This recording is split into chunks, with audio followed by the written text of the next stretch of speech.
خۆشهاتنەوە بۆ چاوی واشنگتن. تەوەری ئەم هەفتەیەمان تەرخان کردووە بۆ قەیرانەکانی ناو تورکیا لە هەردوو ڕەهەندی دەرەوەیی و ناوخۆییشەوە. ئەنکەرە لە ئێستادا ژمارەیە کێشەی هەن لە پەیوەندیەکانیدا لەگەڵ هەر هیچ نەبێ ژمارەیە وڵاتی جیهاندا لەوانە ئەمریکا. یەکێکیش لەو کێشانە پشتیوانیەکانی ئەمریکایە بۆ هێزەکانی سووریای دیموکرات. سنر بۆیلەرندا هەموو ئامادەکاریەکانمان لە ناوچە سنووریەکان تەواو بوون. وەک دەزانن ئێمە هاوبەشی استراتیژین لەگەڵ ئەمریکادا پێکەوە لە ناتوین بێ لەوانش چەندان ساڵە پەیوەندی استراتیژیمان هەن. لە ئێستادا هیچ خواستێکمان بۆ بەرەنگاربوونەوەی ئەمریکا نییە، بەڵام پشتیوانیکردنی ڕێکخراوە تیرۆریستەکانی سنوور نەفەرامۆش دەکەین و نەدەشتوانین فەرامۆشی بکەین. کێشەی تورکیا لەگەڵ ئەمریکادا هەر تەنها لەسەر دۆسەی کورد نییە، بەڵکو ئەو موشەکانەی لە رووسیا کڕیونی بۆتە کێشەیەکی تر بۆی. هەرچەندە سەرۆکی تورکیا دەڵێت وڵاتەکەی دەشەوێت موشەکی جۆری پاتریۆت لە ئەمریکا بکڕێت.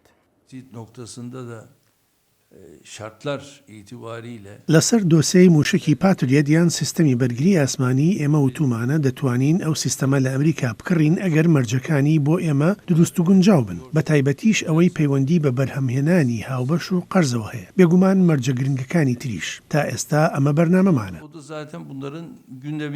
لەگەڵ وڵاتانی تری وەک عەرەبستانی سعودیە و هەروەها وڵاتی میسریشدا ئانکەرە پەیوەندیەکی لەرزۆک و ناجێگیری هەیە. لە وتارەکەیدا لە کۆبوونەوەی ساڵانەی ئەنجومەنی گشتی نەتەوە یەکگرتووەکاندا توانجی لە ڕیاض و لە قاهیرە دەگرت لەسەر ئەو پێشێلکاریانەی لەو دوو وڵاتەدا بەرامبەر ئازادیەکانی تاکە کەس دەکرێن. Gazeteci Cemal Kaşıkçı ڕۆژنامەوان جەمال خاشقچی کە ساڵی پار بە درڕندەترین شێوە کوژرا بۆتە سمبولێک بۆ پێویستی بە هەبوونی دادوەری و یەکسانی لە ناوچەکەدا. لە کاتێکدا هێشتا دادگان نەگەیشتۆتە بڕیارێک سەبارەت بە کوژرانەکەی. ئێمەش بەردەوام دەبین لە بەدواداچوونی پەرەسەندنەکانیدا، چونکە ئێمە زۆر پێداگرین لەسەر وابەستەی خۆمان بەم دۆسەیەوە. هەروەها مردنی یەکەم سەرۆکی هەڵبژێردراوی میسر محەممەد مورسی کە لە ڕەوشێکی گوماناویدا لە ژووری دادگا گیانی سپارت، ئەمەش بابەتێکی ترە کە زۆر جێی بایەخمانە. تەنانەت ڕێگەنەدرا بە خێزان و کەسوکارەکەی تا لە مەراسیمێکی شایستەدا بە خاچی بسپێرن. ئەمانە برینن لە دڵماندا و هێشتا خوێنیان لێ دەچۆڕێت. بێ لەو کێشانەی ئێستا ئاماژەیان پێکرا تورکیا ژمارەیەکی تریش کێشەی هەن لەسەر ئاستی دەرەوەیی و ناوخۆییش کە لە درێژەی چاوی واشنگتنی ئەم هەفتەیەدا باسییان دەکەین لەگەڵ میوانەکەمدا دکتۆر ئۆلاش ئەرلاپ، پسپۆڕی کاروباری تورکیا لە زانکۆی ئەمریکایی لێرە لە واشنگتنی پایتەخت. دکتۆر ئۆلاش لێکۆڵینەوە لە بوارەکانی قەیرانە نێونەتەوەییەکان و پرۆسەکانی ئاشتی و کللتوری توندوتیژی و سیستەمەکانی ئاشتی و ئاسایش دەکا، ئەمە بێلەوەی ڕاوێژ و پێشنیازی زۆریشی هەن بۆ نێوەندەکانی تایبەتن بەداڕشتنی استراتیژیەت. دکتۆر ئۆلاش سەرەتا زۆر سپاس دەکەم بۆ ئامادەبوونت لە بەرنامەی ئەم ڕۆماندا و یەکەم پرسیاریشم ئەوەیە بەڕای تۆ کێشەی تورکیا لەگەڵ ئەمریکاتە هەر تەنها بەستراوەتەوە بە دۆسەی کورد لە سووریادا و هەروەها کڕینی موشەکەکان لە ئەمریکا یا شتی تریش هەن کە بۆتە هۆی قوڵبوونەوەی زیاتری کێشەکان. تورکیا و ئەمریکا بە ژمارەیەک ناکۆکیدا تێدەپەڕن و مەرجیش نییە هەمووی بەهۆی سووریاوە بێت، بەڵام بەبێ هیچ گومانێک شەڕی ناوخۆی سووریا گورجێکە لەو پەیوەندیانەی هەروە دێو خراپترە بن. ئەگەر بگەڕێنەوە بۆ پێشتریش واتە ساڵی 2002 واتە پێش شەڕی عێراق دەبینین پەیوەندیەکان بەرەو خراپی دەچوو، بە تایبەتی کاتێ پەرلەمانی تورکیا شەڕی عێراقی ڕەتکردەوە. دوای ئەوە کە بەهاری عەرەبیش دەستی پێکرد، هێندەی تر پەیوەندیەکانی بەرەو خراپتر بێت، چونکە ئانکەرە بەرنامەی جیاوازی لە واشنگتن هەبوو. بێ لەوانش گۆڕینی ئاراسی تورکیا بەرەو رووسیا ئەمەش گرفتێکی تری هێناوەتە ئاراوە لەم پەیوەندیانەدا، بە تایبەتیش کاتێ ئەردۆغان وڵاتەکە زیاتر وەک هێزێکی ئەوروپایی ئاسیایی دەناسێنێت، وەک لەوەی بە هێزێکی ئەوروپایی ناودێری بکات. بەڕای تۆ تورکیا ئەتوانێت دەستبەرداری ئەمریکا بێ، ئەتوانێت پشت کاتە ئەو دۆستایەتێ لە مێژینەی کە لەگەڵ ئەمریکایە هەی بۆ و سیاسەتێکی تر هەڵبژێرێ، بۆ نمونە نزیکبوونەوەی زیاتر لە ڕووسەکان و بوونی بە بەشێک لە بەرەی ڕووسەکان. جاکە دەڕوانی نامێژووی پەیوەندیەکانی تووشیا ئەمریکا دەبینین دەگەڕێتەوە بۆ بەرەنجامەکانی دووهەم شەڕی جیهانی و لەو کاتەدا تووشیا بڕیاری خۆیدا کە دەچێتە بەرەی ئەمریکاوە دەست بە پاوانخوازیەکانی یەکێتی سۆڤێتی ئەو کاتە. بەڵام لە دوای کۆتایی هاتنی شەڕی سارد و پاش 11 سپتەمبەر تووشیا پێداچوونەوە و هەڵسەنگاندنی بۆ ئەو پەیوەندیانەی خۆی کردەوە لەگەڵ ئەمریکادا لەسەر بنچینەی پەرەسەندنەکانی ناوەڕاستی ئاسیا و باڵکان و ڕۆژهەڵاتی ناوەڕاست. دواتر یەکێک لەو وڵاتانەی تورکیا لە پاش هەوڵی کۆدەتاکە کە حکوومەتەکەی ئەردۆگان دەیویست کاری لەگەڵدا بکات رووسیا بوو. تورکیا هەر تەنها چاوی لە کڕینی چەک نەبوو، بەڵکو چاوێکی زۆریش لە بەرهێنانی رووسیا بوو بۆ بوارەکانی وزەی ناوکی یان ڕاکێشانی بۆرەکانی گواستنەوەی سوتەمەنی. ئەمانە زیاتر تورکیای لە مۆسکۆ نزیک کردەوە بە ئەندازەیەک کە پەیوەندەکەیان زیاتر کرد بە بەراورد لەگەڵ ئەوەی پێشتر لەگەڵ ئەمریکادا هەیە. بەڵام ئێمە تورکیا دەبینین ینی بە تیروتوانجەوە قسە لەسەر تەنانەت هاوپەیمانەکانی ئەمریکاش دەکات لە ناوچەکەدا بۆ نمونەوەی کە جۆمان لێبوو لە وتارەکەی ئەردۆگان لە نەتەوە یەکگرتووەکانە توانجێکی زۆر تند هەم لە عەرەبستانی سعودیە و هەم لە وڵاتی میسری دەگرێت کە هەردووکیان دوو هاوپەیمانی گرنگن بۆ وڵاتە یەکگرتووەکانی ئەمریکا. بەڕوانینی ئەردۆگان سعودی و میسر دوو گەورە ڕکابەری ڕوانین و وێناکردنەکانی تووشیان لە ناوچەکەدا بە تایبەتی بەرامبەر ئەو تیۆریە عوسمانلیەی هەیەی بۆ ڕۆژهەڵاتی ناوەڕاست کە دەیەوێت لە ڕێی تۆڕەکانی ئیخوانەکانەوە پیادەی بکات. بەڵام بەهۆی شکستی ئیخوانەکان لە میسر و هەروەهاش بەهۆی شەڕی ناوخۆی سووریا کە سعودیەکان پشتیوانی لە هێزەکانی دژی تووشیا دەکەن و حکوومەتەکەی سیسی لە ئیخوانەکان دەدات، ئیتر بۆیە هەمیشە ئەردۆگان وەک تاوانبار و بەدرەفتار دایان ناسێنێت. بەڕاستیش پەیوەندی نزیکی ئەمریکا بەو دوو زلهێزەوە وەها دەکات تووشیا بە شێوەیەکی ئۆتۆماتیکی دژی هەڵوێستەکانی ئەمریکا بێت سەبارەت بە ئێران و هەروەها سەبارەت بە سووریاش. یەکی لە پرسیارەکانی ترمەوەی بەر لەوەی بچینە بەشێکی تری یاخودتەوەرێکی تری ئەم بەرنمەیە بەر لەوەی ئەردۆگان سەردانی شاری نیویۆرکا بۆ بەشداری لەو کۆبوونەوەی نەتەوە یەکگرتووەکاندا زۆرێک لێدوانیدا و زۆر گەشتبین بوو بەرامبەر بەوەی کە لەگەڵ سەرۆک ترامپدا لە نیویۆرک کۆ دەبێتەوە چارەسەری زۆرێک لە کێشەکان دەکرێت، بەڵام ئەو کۆبوونەوەیە نەکرا. ئەمە چیمان پێ دەڵێ بەڕای تۆ؟ پێم وانییە پێویست بکات خوێندنەوەی ورد بۆ ئەوە بکرێت ئایا کۆبوونەوەی هەبووە یان نەیبووە. بەڵام وەک ئاماژەت پێکرد شاندی تورکیا هیوایەکی زۆریان لەسەر ئەو کۆبوونەوەیە هەڵچنی بوو.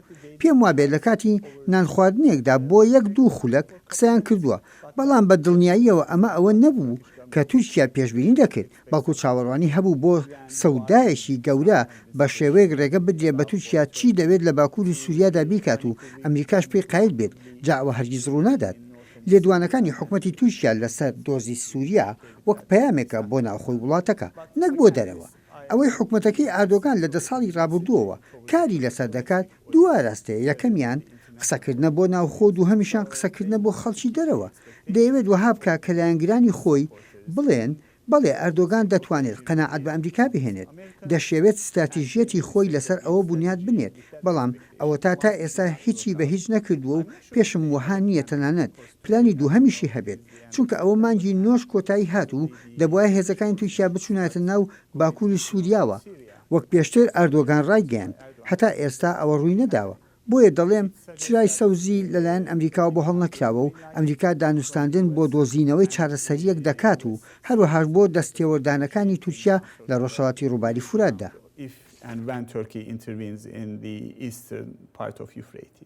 هەر سەبارەت بە دۆسەی سووریا من دەگەڕێمەوە بۆ لات. بە سەدان هەزار پەنابەری سووریایی لە ناو تورکیادان. زۆر جاریش سەرۆکی تورکیا ئەم دۆسەی پەنابەرانەی وەک فشار بەکارهێناوە لەگەڵ وڵاتانی ئەوروپاییدا تا بە مەرجەکانی تورکیا قایل بن. ژمارەی ئەو منداڵە سووریانی لە ناو تورکیادا لەدایک بوون گەشتۆتە 500,000 منداڵ. ئێمە نەک هەرمافی مانەوەمان داونەتێ، بەڵکو خزمەت گوزاریە بنچینەکانیشمان بۆ دابین کردوون، وەک خوێندن و خزمەت گوزاری تەندروستی. بەداخەوە جیهان کۆمەڵگەی نێونەتەوەیی بە خێرایی ڕێگەی خۆپاراستنی ئەوانەی لەبیر کرد لە دەریای ناوەڕاستدا، ڕێگەی خۆپاراستنی ئەوانەی لەبیر کرد کە دانویست چەپەری سەر سنوورەکان ببەزێنن و خۆیان ڕزگار بکەن. وەک دەبینین ئەمە وێنەی ئایلانی منداڵە کە ماوەیەکی زۆر لەمەوبەر لە کەنار دەریا تەرمەکەی دۆزرایەوە بەڵام ئێستا لەبیر چۆتەوە نا هەرگیز ئەوەتان بیر نەچێت کە دەشێت ئەوەی بەسەر ئایلاندا هات بەسەر ئێوەشدا بێت زۆر ئایلانی منداڵمان هەن بە هەزاران و بە ملیۆنان ئایلانی منداڵمان هەن و پێویستە ڕێو شوێنێکیان بۆ بگرینە بەر هەر سەبارەت بە دۆسەی سووریا تورکیا جەخت دەکاتەوە لە هەڵوێستەکانی پێشووی خۆی بۆ ڕێگەگرتن لەو ڕێکخراوانەی هاوڕای سیاسەتەکانی ئەنکەرە نین. ئێمە دەڵێن ڕێڕەوێکی ئاشتیانە شتێکی سەرەکی و بنچینەیە ئێمە نە ڕێگەمان داوە و نە ڕێگەش دەدەین بە ڕێڕەوێک بۆ تیرۆر لەسەر سنوورەکانمان هەرچ ڕێگەیەکیش پێویست بکات دەیگرینە بەر لەم دۆسێدا بۆ ئاگربەستیش لە سووریادا تورکیا داوای کۆنتڕۆڵکردنێکی تەواوەتی جموجۆڵەکانی ئەو ڕێکخراوانە دەکا کە لە دیدی تورکیادا ڕێکخراوی تێرۆریستین. Buradaki bütün beklenti لێرەدا چاوەڕوانیەکە تەنها ئاگربەستێکی دەستبەجێی نییە یەکەم شت ئەوەیە شەپۆلی کۆچبەری بوەستێت و ئەمە گرنگە دووهەم پێویستە دڵنیایی و متمانە لەسەر ئاگربەست هەبن سێهەم شتیش ئەوەیە پێویستە ڕێکخراوەتی دۆستیەکان بە شێوەیەکی تەواوەتی کۆنتڕۆڵ بکرێن جا ئەگەر نەشگەینە ئاگربەست خەڵکێکی زیاتر دەکوژرێن تا ئێستا سەدان و هەزاران خەڵکی سیڤیل کوژراون. دکتۆر ولاش بەڕای تۆ دۆسیەی سووریا لە ناو سیاسەتی تورکیادا هەر تەنها ئەوەیە کە تورکیا ناخوازێ ئەو هێزە کوردیانەی با بڵین لە ڕۆژاوای کوردستاندا باڵادەستن ئەمان بمێننەوە یاخو بەرنمەیەک پرۆژەیەکی هەیە بۆ ئایندەی سووریا.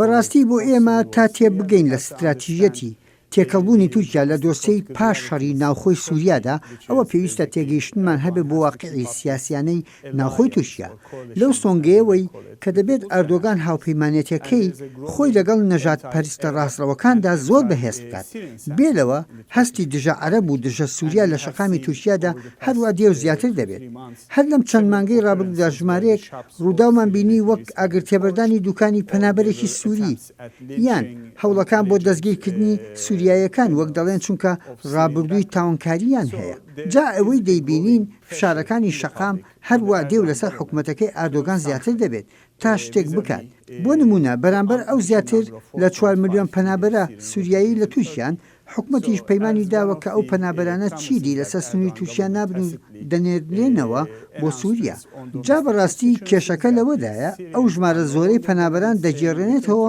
بۆ کوێی سووریا ئایا بۆ ئەو ناوچەی باکووری سووریایە کە ناوی لێناوە ڕێڕەوی ئاشتی ئەوەی داوای دەکرد 32 کیلۆمەتر لە قوڵای سووریادا بێت بەڵام دانوستاندنی لەسەر کراوە بە پازدە و لە هەندێک ناوچەشدا تەنها 5 کیلۆمەترە هەر چۆنێک بێت وهای داناوە کە هەر خێزانێکی پەنابەر نزیکەی 1.5 زەوی پێ بدرێت لەو ناوچانە و کۆمپانیەکانی تورکیاش خانویان بۆ دروست بکات جا بەڕاستی بێژگەلەوەی تورکیا بە مەترسی کورد ناودێری دەکات لە سووریادا دۆسی ئاوارەکان و فشاری شەقامیش لەسەر حکوومەت وهایان کردووە ئەردۆگان هەوڵی دروستکردنی ئەو ڕێرەوە بدات کە بە ڕێرەوی ئاشتیناویە بات.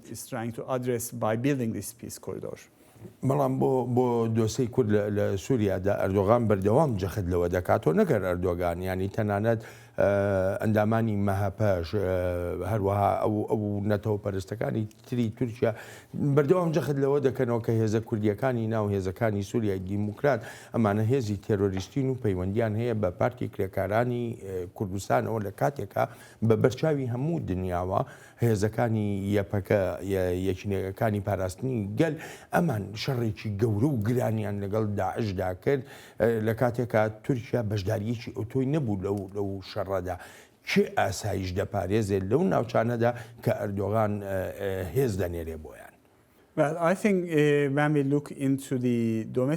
ئەگەر ئێستا بڕوانین لە سیاسەتی ناوخۆی سووریا دەبینین گرفت و کێشە هەن لە نێوان حکوومەتەکەی بەشار ئەسەد و هێزەکانی سووریای دیموکراتدا حکوومەتەکەی ئەسەد لە ماوەی ڕابردوودا ئیدانەی هەسەدەی کرد بەهۆی پەیوەندەکانی لەگەڵ ئەمریکادا و خستە چوارچەوەی تیرۆریزم و دابەشکردنی سووریاوە حکوومەتی تورکیا بە ڕەچاوکردنی پەیوەندەکانی لەگەڵ رووسیا و ئێرانیەکانیشدا وەک بەشێ لە پرۆسەی ئەستانە و وابەستەیی بە یەکپارچەی خاکی سووریاوە ئەمەش وەک ئەوەیە تورکیا سڵە زەیتونێک بخاتە بەردەست ڕژەمی سووریا. جا ئەم هەڵوێستەی هەسەدە و بە تایبەتیش یەپەگا بڵێک ڕەوشەکەی ئاڵۆستر کردووە. ئەوەی من لێ تێئەگەم ئەوەیە کە ئەمریکا هەوڵی دۆزینەوەی زەمینەی هاوبەشدەدا لە نێوان هەسەدا لە ڕۆژئاوا و هەروەها ئەو هێزانەی کە تورکیا پشتیوانیان لێ دەکات و هێزە سەربازەکانی تورکیا کە لە ناو سووریادا. لێرەدا پێویستە هێزە سەربازەکانی ئەمریکا ڕۆڵی گەورەتر ببینن تا ئەو هێزانە پێکدادان لە نێوانیاندا ڕوونەدات. سەبارەت بە ئەگەری مەترسی داعش لە ئایندەدا پێم وایە تورکیا مۆسکۆی دڵنیا کردوێتەوە زیاتر مۆسکۆ نەک واشنگتن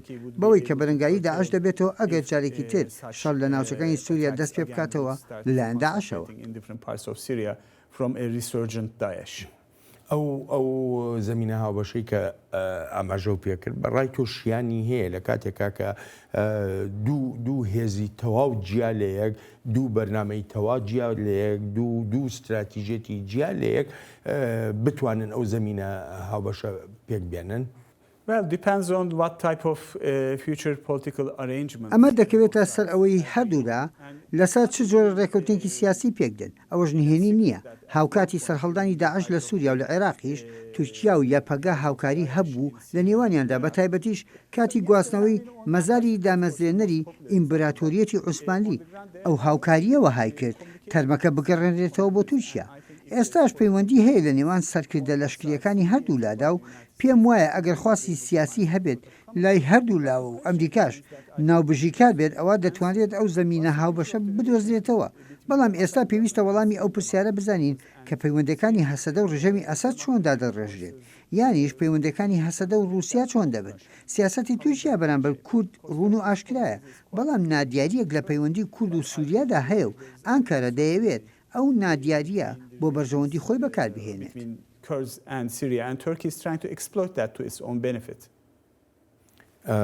من دەگەڕێمەوە بۆلات بە بڕێکباز لە کێشە ناوخۆییەکانی تورکیاش بکەین.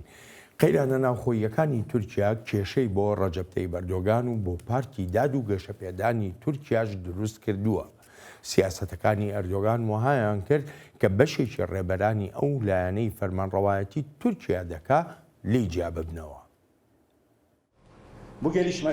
ئەو پەرسەندانە نیشانی داوین کەی چیانێک نەماوە بۆ داکۆکیکردن لەو پرینسیب و ئامانجە سەرەکیانەی لە ماوەی ژیانی سیاسیماندا لەناو ئاکەپەدا داکۆکیمان لێ دەکرد. هاوکاتی ئەم بەڕێوەبەرایەتیەی ئێستای کە هەموو ڕەخنە و پێشنیار و ڕاوێژێک وەک خەیانەت و دوژمنکاری دەبینێت. هەر بۆیە دەست لە ئەندامەتی ئاکەپە دەکێشمەوە کە تیایدا بەو پەڕیش کۆمەندیەوە خزمەتم کردو چەندان ساڵ ئاکەپە بووم و هەوڵێکی زۆریشم بۆ داوە. کێشەکانی ئاکەپە هێندە قوڵ بوون وایان کردووە ڕێبەرانی پێشووی ئاکەپە بڕیار بدەن پارتیەکی تری سیاسیدا بمەزرێنن لەسەر بنچینەی ئەو جۆرە پرەنسیپانەی ڕێبەرە جیاوابۆکانی ئاکەپە بڕوایان پێبووە. بۆ ئەمڕۆژ ئەوە بەرپرسیارەتی و ئەرکی مێژوویمانە بەرامبەر وڵاتەکەمان تا بزوتنەوەیەکی نوێی سیاسی ڕابگەینین و ڕێگەیەکی نوێ بگرێتە بەر و بگونجێت لەگەڵ ئەو پرینسیبە سەرەکیانەی هەمانە. ڕەوشی ئابووری تورکیاش ئیرەی پێنابرێت. پێش دەچێت لە ناو تورکیادا قسەکردن لەسەر باری ئابووری و گرانی و ڕێژەی بێکاری و هەڵاوسانی دراوی ڕێگە پێدراو نەبێ. بۆ نمونە دوو ڕۆژنامەوانی بلومبەرگ راپۆرتێکی هاوبەشیان هەبووە لەسەر باری ئابووری تورکیا. بەڵام ئەو راپۆرتە وەها لێک دراوەتەوە کە بۆ تێکدانی ئابووری وڵاتەکە نووسراوە و هەردوو ڕۆژنامەوانەکەش دراونەتە دادگا و مەترسی ئەوەیان لەسرە هەر یەکەیان 5 ساڵ زیندانی بکرێت. ئەم دۆسیەیە بە مەبەستی شکست پێهێنان و تۆقاندنی خەڵکی ئاسایی و ڕووناکبیران و ڕۆژنامەنووسان و هونەرمەندانن. ئەوانەی ڕخنە لە ڕەوشی ئابووری و سیاسی وڵات دەگرن وەک بەشێک لەو ئازادی ڕادەربڕینانەی هەیەە. ئەم دۆسیەیان بەدەستهبوون لە تاوانێکی ئابووریدا وێنا کردووە لە کاتێکدا هیچ پەیوەندێکی پێوە نییە بەڕاستیش ئەمە دۆسیەکی سیاسیە. دکتۆر پێشتر بۆ خۆ دەزانی ڕەجەب تەیب ئەردۆغان خاوەنی ینی ئەستێکی جەماوەری بەرز بوو لە تورکیادا بەڵام ئێستا لە ناو ئاکەپەدا جیابوونەوە ڕوودەدا ڕۆژ بە ڕۆژ ئاکەپە ینی بەرەو دابەشبوونێکی سەداسەد دەڕوات. ئەردۆغان دەتوانێت ینی بەرگەی ئەو فشارە ناوخۆیانە بگرێت کە لەسەرەتی ئەتوانێت چ جۆرە چاکسازیە بکە کە ڕەوشی ناوخۆی تورکیا بەرەو باشتر بەرێ. پێم وها نییە ئەردۆغان هیچ ریفۆرمێک بکات چونکە هەر ریفۆرمێ بکات ینی کۆتایی هاتنی ڕژێمەکەی ئایندەی سیاسی ئەردۆگان سەر بەرەو خوارە بەڵام پێویستە ئەومان لەبیر دابێت ئەم پیاوە بەردەوام خۆی لە قەیرانەکان دەرباز کردووە بەبێ هیچ گومانی ئاکەپا دزی تێکەوت و دابەشبوونەکەش زۆرە و بۆ خۆشم وەها مەزەنەیەکەم 2 ساڵی تر ئاکەپە نبینی چونکە نامێنێت چۆن ئەمە ینی حەزەکەم زانیاری زیاترم لەسەر ئەمە بدەیتە. Absolutely. There won't AKP will no longer be I would say effective. بێگومان ئاکەپا وەک لایەنێکی سیاسی چالاک لە تووشیادا نامێنێتەوە ئەوە تا دەبینین سەدان هزار کەس واز لە ئاکەپە دەهێنن پێشتر دەیانتوانی بگەنە خزمە گوزاری کۆمەڵایەتەکان لە ڕێ حکومەتەوە ئێستا بە شوێن میتۆدی تردا دەگەڕێن تا داواکاریەکانیان جێبەجێ بکرێن لە ئێستادا ئەندامبوون لە ئاکەپە و پشتیوانی بۆ ئاکەپە وەک بژارەیەک نەماوە بۆیان ئەمە پرۆسەیە کە پێ ناچێت پاشەکشەی تێدا بێت و ئەردۆگانیش ئاگادارە لێ و ئیتر کەوتۆتە یاریکردن بەکات ئێستا پێویستە بزانین ئەوانەی جیابوونەتەوە ئەحمەد داود ئۆغڵۆ یان عەلی باباجان دەتوانن بەرەنگاریەکی بەرچاوی ئەردۆگان بکەن یان نا ئەلبەت ئەمە دەنگدەران بڕیاری لێدەن هەر چۆنێک بێت پێشبینی درزی گەورەتر دەکەم بکەوێتە ناو ئاکەپەوە و هەر بۆیە لە ماوەی 2 ساڵدا مەرج نییە ئاکەپە وەک لایەنێکی متمانە پێکراو لە مەیدانی سیاسی تورکیادا بمێنێتەوە. ئێمە لە هەڵبژاردنەکانی ئەستەموڵە بینیمان جەهاپە ینی هەڵکشانێکی گەورەی بەخۆ بینی. ئەکرێ ئەو سەرکەوتنی جەهاپە لە شارەوانی ئەستەمبوڵە وا لێک بدەینەوە کە بڵین دەبێتە ئەڵتەرناتیڤی ئاکەپە دەبێتە یەکێک هەر هیچ نەبێت لە حیزبە گەورەکان کە بتوانێت فەرمانڕەواتی تورکیا بکات لە ئایندەدا هەڵبژاردننی داهاتوو مەبەستمە. بەڕاستی وەهای نابینم کە جەهاپە بە تەنیا بتوانێت بەرەنگاریەکی متمانە پێکراو بکە بەرامبەر فەرمانڕەوایەتی ئاکەپە لە کۆمەڵگەدا بەڵام بەبێ هیچ گومانێک بەشێکی سەرەکی دەبێت لە پێکێنانی هاوپەیمانێتیەک بۆ هێزە دیموکراسیەکان بینیمان کاتێ ئەکرەم ئیمامۆغڵۆ سەرۆکی شارەوانی ئاستەمبول بوو سەردانی شاری دیاربەکری کرد و لەبێش لەگەڵ شارەوانە لە کارلادراوەکانی هەدەپەدا ئەوانەی ماردین و دیاربەکر کۆبوو و توێژشی هەبوو لەگەڵ سەرۆکی شارەوانی وان ئیمامۆغڵۆ پشتیوانی لەو کار بەدەستە هەڵبژێردراوانە کرد ئەمە بەرزبوونەوەی ئاستی هاوپەیمانەتی هێزە دیموکراسیەکانی نیشانداین لە تورکیادا لە ڕێی هێزە سیاسیە خۆجیەکانەوە بێ لەوەش کۆنتڕۆلکردنەوە شارە گەورە و سەرەکیەکانی وەک ئستانبول و ئەنکەرە و ئزمیر و شارچکەکانی سەر دەریای ناوەڕاست لەلایەن هێزەکانی ئۆپۆزسیۆنەوە ئەوە نیشان دەدات کە خەڵک بێزار و ماندوون لە سیاسەتەکانی ئاکەپا بە شوێن ئەڵتەرناتیڤدا دەگەڕێن ڕاستە جەهاپە دەتوانێت ببێتە بەرەنگارێکی بەهێز دژی حکومت بەڵام تەنها بە پێکێنانی هاوپەیمانی لەگەڵ ئۆپۆزسیۆن دیموکراسیەکاندا دەتوانێت سەرکەوتن بەدەست بێنێت دژ بە ڕژێمە سەرکوتکارەکەی ئەردۆگان جا بەڵێ هاوپەیمانێتیکردن لەگەڵ کووردا ینی بەهێزتربوونی ئەو بەرەیە و فراوانکردنی هەڵمەتەکان بۆ ئازادکردنی سەلاحەدین دەمیرتاش کە بە هەڵە لە زینداندایە و وەک لە ڕاگەاندنەکەی دادگا مافەکانی مرۆڤی سەر بە یەکیتی ئەوروپاش هاتووە پێویستە ئازاد بکرێت پێویستە دەنگی زیاتر ببیستێت بۆ ئازادکردنی دەمیرتاش ئەمەش پێویستی بە هاوپەیمانەتێکی بەهێزی نێوان سۆشیال دیموکراتەکان و کورد و لیبراڵەکان و دەنگدەرانیش هەیە تا لە هەڵبژاردندا شکست بە ڕژێمەکەی ئەردۆغان بهێنرێت. من لەسەر دۆسەی کورد لە تورکیاداوە تەوەریکی تایبەتمان هەیە بەڵام بەرەوەی بچینە ئەو تەوەرە حەزەکەم پرسیاریش کرد لەگەڵا بکەم لێ بکەم ینی ئەو کێشانەی کە ئێستا ئەردۆخان لە ناوخۆیان ڕوبەڕووی دەبێتەوە بەڕای تۆ وا دەکا کە مەهەپە لی جیابێتەوە ئەو هاوپەیمانێتی کە هەیەیان لەگەڵ مەهەپەدا ئەکەپە و مەهەپە بەرەو هەڵوەشانەوە ببات.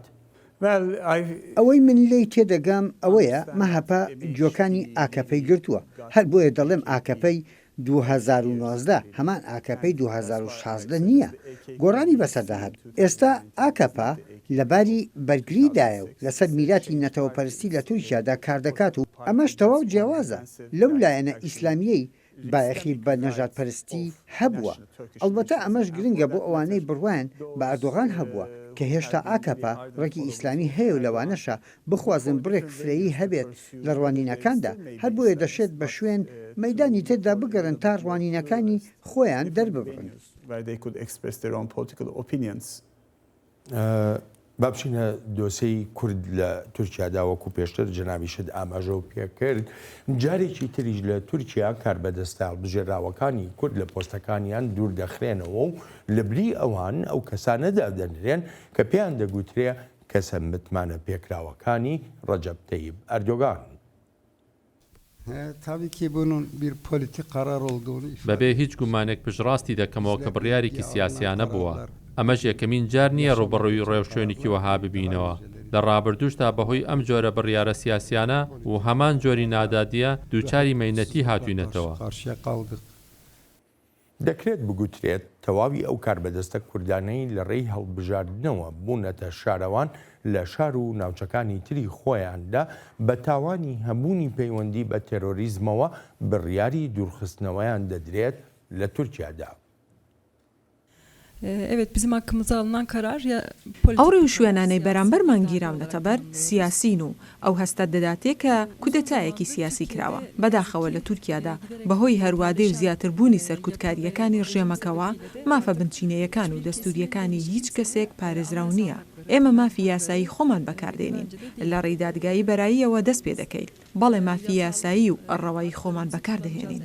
بۆ کاربەدەستە هەڵبژێراوەکانی کوردیش ئەم جۆرە ململانەیە بە ململانەیەکی پێویست و گرنگیشی دەزانن جا لە هەر شوێنێکی ئەم جیهانەدا بێ. Haksızlık nerede olursa olsun نادادوەری لە هەر جێگدا هەبێت نەک هەر لە تورکیادا لە هەر ژوونێکی جیهاندا بێت ئەوە ئەرکێکی ویژانانەی ئێمەیە کە بە گیانێکی هاوکارانەوە کاری لەسەر بکەین. بڕیاری لادانی کاربەدەستە هەڵبژێراوەکانی کورد لە پۆستەکانیان کە هەر هەمویان ئەندامی هەدەفە بوون سەرۆکی شارەوانی شاری ئەستەمبول سەردانی کردن لە شاری ئامەد لە کاتێکدا سەرۆکی تورکیا دەڵێت ئەوانەی لە پۆستەکانیان لابراون خزمەتی تێرۆریزم دەکەن نەک خەڵک. ئەو کاتی کەسێک لە ڕێی سندوقەکانی دەنگدانەوە دەگاتە پۆستەکەی و دواتریش بەبێ هیچ هەڵبژاردنێک لا دەبرێت ئەوە هیچ مانایەک هەڵناگرێت تەنها ئەوەندە نەبێت کە نە دیموکراسی و نە سەروەری یاسا هەن. گرنگ نییە کێ بە ئامانج کراوە بەڵام بۆ بەرەنگاربوونەوەی ئەم کارە نایاسایی و ناڕەوایە دەبێت پێکەوە بین و بە ڕاشکاوی و ئاشکرایی بڵین نا ئەجینا ناتوانین کار لەسەر کۆمەڵگە بکەین. ئەمە شەڕێکە لە پێناو دیموکراسی و لە پێناو دادپەروەریدا.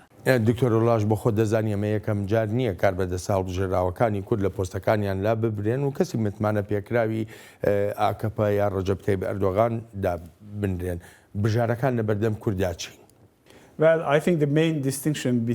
پێم وایە جیاوازی سەرەکی لە نێوان لادانی ئەم جارەی شارەوانە کوردەکان و ئەوەی پێشتردا ئەوەیە کە تەنانەت هیچ بەڵگەیەکیشان نەخستە ڕوو.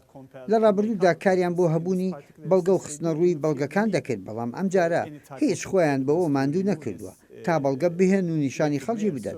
ئەمەش ئاراستەکانی سەرکوتکاری نیشان دەدا لە ڕژێمەکەی ئەردۆغاندا. بژارەکانیش ئاشکران بەرەنگاربوونەوەی بێتوندوتیشیە لە شارە کوردەکان و هەروەهاش لە شارەکانی ڕۆژئاوای تورکیاشدا چونکە کورد لەو شارانەشدا تێکەڵبوونی سیاسی و کۆمەڵایەتیشیان هەیە. هەرچەندە زۆر نییە بەڵام بەشی خۆی کاریگەری هەیە.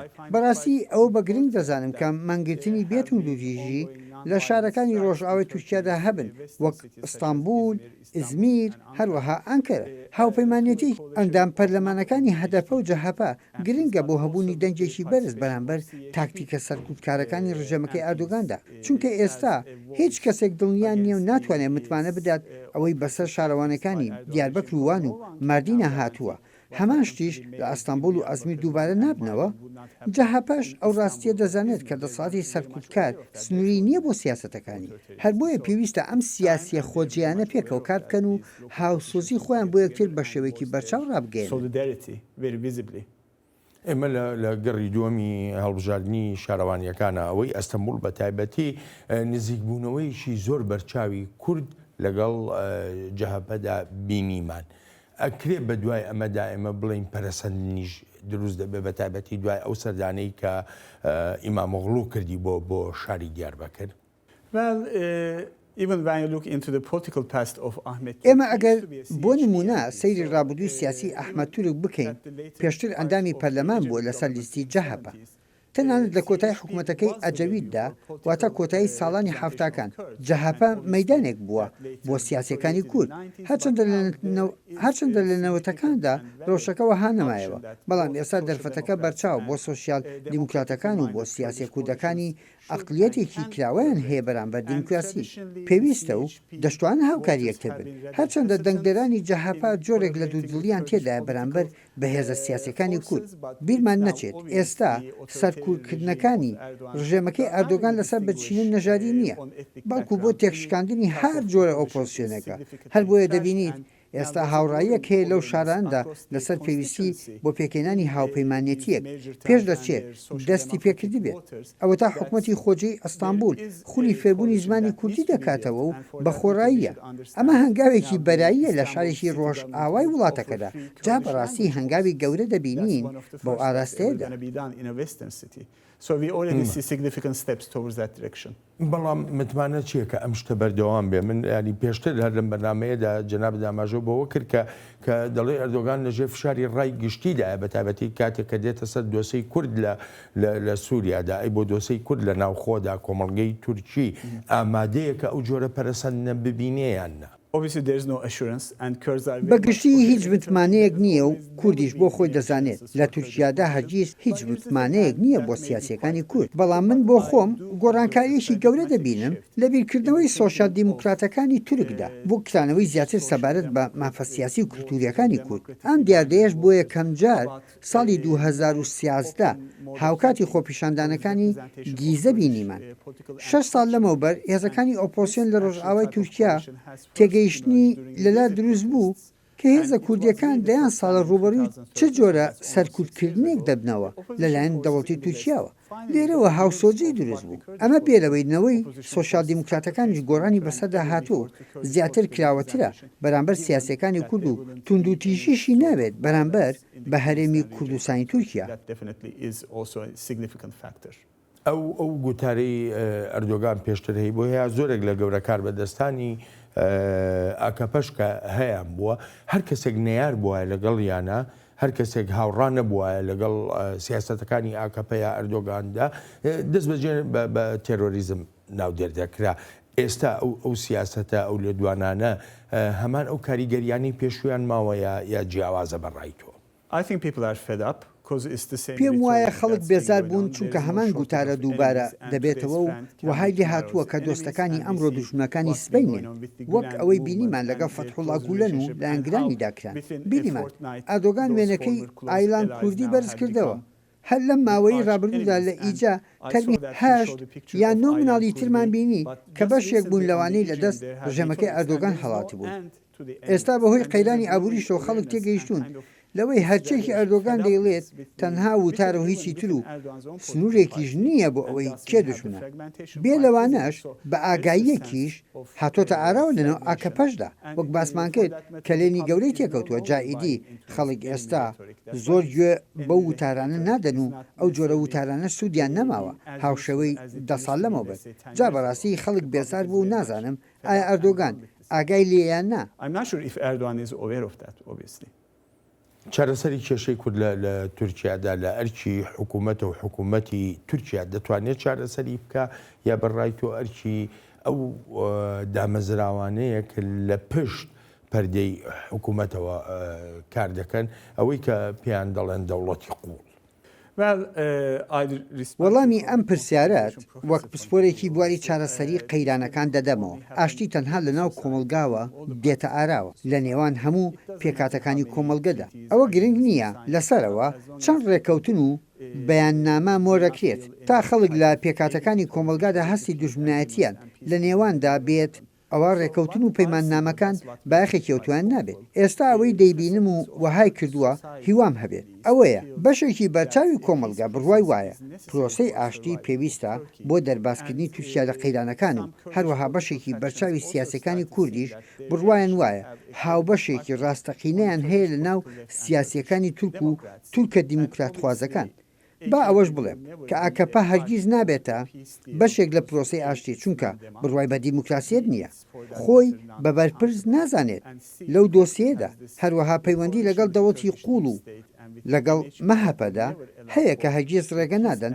ڕێکەوتێکی ئاشتیانە بکرێت ئەوەی کە دەشێ ڕووبدات لەوانەیە هەندێک دانوستاندن لەگەڵ هەرێمی ڕۆژئاوا لە باکووری سووریا بکرێت و ئەمەش کاریگەریەکی ئەرێنی دەبێت بەسەر ژینگەی سیاسی تورکیاوە بەڵام لە مەودای درێژخایاندا بۆ ئاشتی ئاکەپە هاوبەشە دروستەکە نییە چونکە پێشتر شکستی تێدا هێنا و لە ئایندەشدا هەر شکست دەهێنێت. مادەم باس لە ناو کۆمەڵگەی تورکیا کرد من دوابەشی ئەم بەرنمەیەم لەسەر کۆمەڵگەی تورکیا ئەو جیاوازیانن کە هەن لە تورکیا کێشەی یەکسانی جێندەریش هەیە ژنان خۆپیشاندان دەکەن و ناڕزایی خۆیان دەردەبڕن لەسەر ئەو تونند و تیژیانەی بەرامبەریان دەکرێت و هەروەهاش دژی شکستەکانی حکوومەتی تورکیا بۆ ڕێگەگرتن لەو دیاردەیە کە چالاکوانان بە شکست خواردوو ناودێری دەکەن. یاسادانەران و بڕیاردەران هەروەها ئەوها لە خۆیانەوە بەخواستی خۆیان هیچ شتێک ناکەن بەڵام ئێمە دەتوانین یارمەتی دەربین لە گرتنەبەری هەندێک هەنگاو ئەگەر بێت و کاریگەریمان بەسەر کۆمەڵگەکەەوە هەبێت و فشارمان هەبێت تا کۆتایی. خۆپیشاندەرانی ژنان داوایانەوەیە ڕێگە لە کوشتنی ژنان بگیرێ لە سەرانسەری وڵاتەکەدا وەک چالاکوانان دەڵێن ژمارەی ژنانی لە تورکیا دەکوژرێن هەروە دێو زیاتر دەبێت.